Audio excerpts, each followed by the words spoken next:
Hello friends, welcome back to my another video. দেখো আজকে সকাল সকাল মেয়ে ঘুমের থেকে উঠে দেখো ওয়ালে আর্ট করতে বসে গেছে। তো আমিও চা হাতে নিয়ে ওর আর্টটাই দেখছিলাম। বাকি রান্নাবাড়ি শেষ, ও তো ঘুমের থেকে জাস্ট উঠলো, উঠে দেখো আজকে কালার পেন্সিল নিয়ে বসে গেছে। সমস্ত ওয়ালের অবস্থা কি করে দিয়েছে দেখো। তো এগুলো যদিও ধুলে উঠে যাবে, এজন্য আর কিছু বলছি না, কিন্তু অন্যান্য ওয়ালে যেগুলো দিয়ে দাগ দিয়েছে না, সেগুলো আর উঠছে না।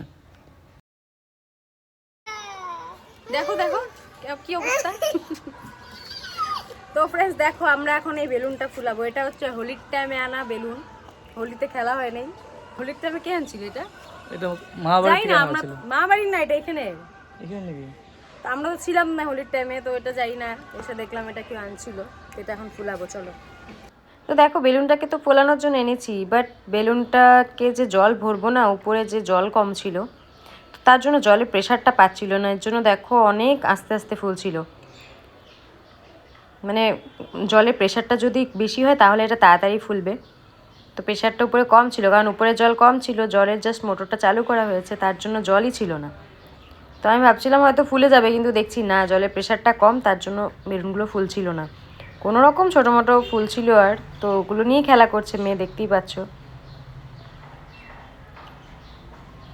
তো আর ফোলাতে পারলাম না, যতটুকুন ফুলেছে আর ফুলাতে পারছি না, কারণ হাত ব্যথা হয়ে গেছে। অনেকক্ষণ ধরেছিলাম এভাবে বেলুনটাকে, বাট জল ভরছেই না। আর কতগুলো বেলুন তো ছিল লিক, তার জন্য জল পড়েই যাচ্ছে। তো যাই হোক ফ্রেন্ডস, উপরের থেকে অল্প মেয়েকে নিয়ে খেলাধুলা করে চলে এলাম আবার রুমে। রুমের সমস্ত বেড কভার আজকে চেঞ্জ করে দিলাম। দেখো মেয়ের বালিশের কভারটাও অনেক নোংরা হয়ে গেছে, কারণ ওর মাথায় যেহেতু সর্ষা তেল লাগানো হয়, তো সর্ষা তেলের জন্য দেখো নোংরাটা বেশি হয়ে যায় বালিশের কভারগুলো।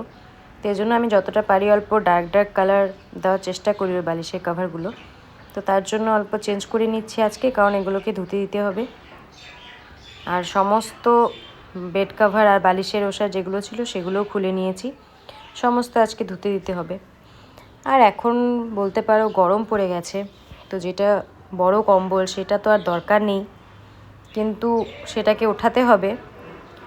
তো ওঠানোর জন্য ওটার ব্যবস্থা করতে হবে, ওঠাতেও পারছি না, মানে এই বক্স খাটটা খুলতে হবে, তো একা খুলতে পারি না। তো এর জন্য ভাবছি কয়েকদিন যাক, তারপরে উঠিয়ে দিব কম্বলটাকে। আর পাতলা পাতলা দুটো হালকা কম্বল আছে, সেটা দিয়ে এখন হয়ে যাবে। এই মোটা কম্বলটা এখন আর দরকার পড়বে না। তো আজকে যেহেতু সানডে, তো এদিকে বাড়ির সমস্ত কাজ করে হাজব্যান্ডও চলে গেছে বাজারে, অল্প চিকেন টিকেন নিয়ে আসবে, বানাবো। তারপরে একটু ভাবছি বাইরে যাব একটু পার্কে। তো মেয়ে অনেক দিন থেকে বলছে পার্কে যাবে পার্কে যাবে, তো নিয়ে যাওয়া হয়নি ওকে। তো আজকে ভাবলাম একটু পার্কে ঘুরে আসি মেয়েকে নিয়ে। আর হাজব্যান্ড বাজারটা আনলেই রান্নাটা তাড়াতাড়ি বসিয়ে দিব, তারপরে খাওয়া দাওয়া করে ভেবেছি অল্প বের হয়ে যাব। তো চলো ফটাফট রান্না বাড়িটা সেরে নিই।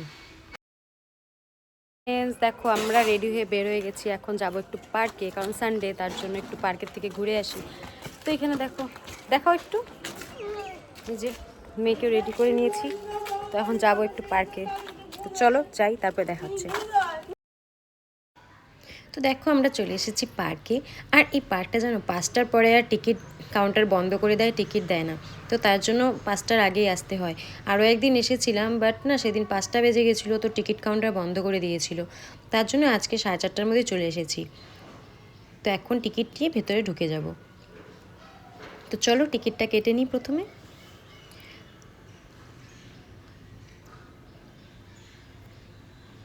তো টিকিট কাটা হয়ে গেছে, দেখো 2টা টিকিট নিয়েছি আমি আর আমার হাজব্যান্ডে, আর মেয়ের জন্য কোনো টিকিট নেয়নি। তো এখন ঢুকে যাচ্ছি পার্কের ভিতরে। আর অ্যাকচুয়ালি না এই পার্কটা মিডিলে অনেক দিন বন্ধ ছিল, কারণ পার্কের এক সাইডে না অ্যাকুল্যান্ড বানাচ্ছে। তো ওই সাইডটা দেখতে পাচ্ছ, দাঁড়াও তোমাদেরকে দেখাবো। ওই সাইডটাতে মানে পার্কের অ্যাকুল্যান্ড বানাচ্ছে, তো তার জন্য মানে ওয়াটার পার্ক যেটা বলে সেটা বানাচ্ছে। তো সেটা এখনও কিন্তু রেডি হয়নি। তো তার জন্য একটা সাইড মানে বলতে পারো পার্কের বন্ধ করে রেখেছে। ওই সাইডটা দেখো, ওখানে সমস্ত রেডি করছে ওয়াটার পার্কের জন্য। যখন ওয়াটার পার্কটা রেডি হয়ে যাবে তখন কিন্তু ভীষণ মজা হবে, আসতে পারবো। ভালো মতন রেডি হয়নি এখনও, বাট তাও কিছুটা রেডি করে ওয়াটার পার্কটা কিন্তু লাস্ট ইয়ার ওপেন করেছিল, বাট আসা হয়নি।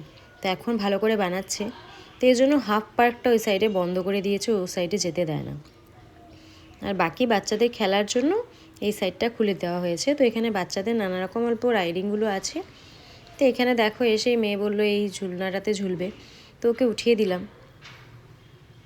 হ্যাঁ, আজকে যেহেতু মানে এখন গরমটা বেশ পড়ে গেছে, তো দেখো পার্কে কিন্তু ভীষণ ভিড় ছিল আজকে, কারণ এই সমস্ত বাচ্চারা আর স্কুলও বন্ধ, কারণ এক্সাম শেষ হয়েছে, নতুন স্কুল স্টার্ট হবে, তার জন্য স্কুলও বন্ধ, সেই জন্য এসে দেখছি অনেক বাচ্চারা এসেছে পার্কে খেলতে। তো মেয়েকে নিয়ে মাঝে মাঝে আসি, বাট এই পার্কে অনেক দিন হলো আসা হয়নি। তো দেখো কীভাবে বসেও ঝুলছে, কিন্তু ভয়ও পাচ্ছে না, কিন্তু ভেবেছিলাম ভয় পাবে, মাথা ঘোরাবে, কিন্তু না, ও চলেই যাচ্ছিল, অনেকক্ষণ চলছিল। নামাতে চাইছিলাম অনেকবার, নামবে না। তো তারপরে দেখো আমরা আশেপাশটা অনেকটাই ঘুরে নিলাম। আর এই দোলনাগুলো দেখছো, এগুলো কিন্তু অনেক দিন আগে, যখন আমরা ছোট ছিলাম না, তখন এই দোলনাগুলো লাগিয়েছিল এই পার্কটাতে। কারণ এই যে দোলনাগুলো দেখছো, এগুলোতে কিন্তু আমরা যখন ছোট ছিলাম তখন এসে চলতাম এগুলোতে। আর এখন দেখো আমাদের বাচ্চারা চলছে এগুলোতে। পুরানা হয়ে গেছে পার্কটা অনেকটা, মানে পার্কের যেগুলো দোলনা লাগিয়েছে না, সেগুলো অনেকটা পুরানা হয়ে গেছে, এখনও ঠিক করেনি। কারণ এই যে দোলনাটা দেখছো ঘুরছে, এটা কিন্তু অনেকটা মানে হার্ড হয়ে গেছে, ঘোরাতেই পারছিল না হাত দিয়ে। তো যাই হোক, আশেপাশটা ঘুরে তারপরে আমরা বাড়িতে চলে গেছিলাম। তো আজকের মতন এতটুকুনি, বাই বাই।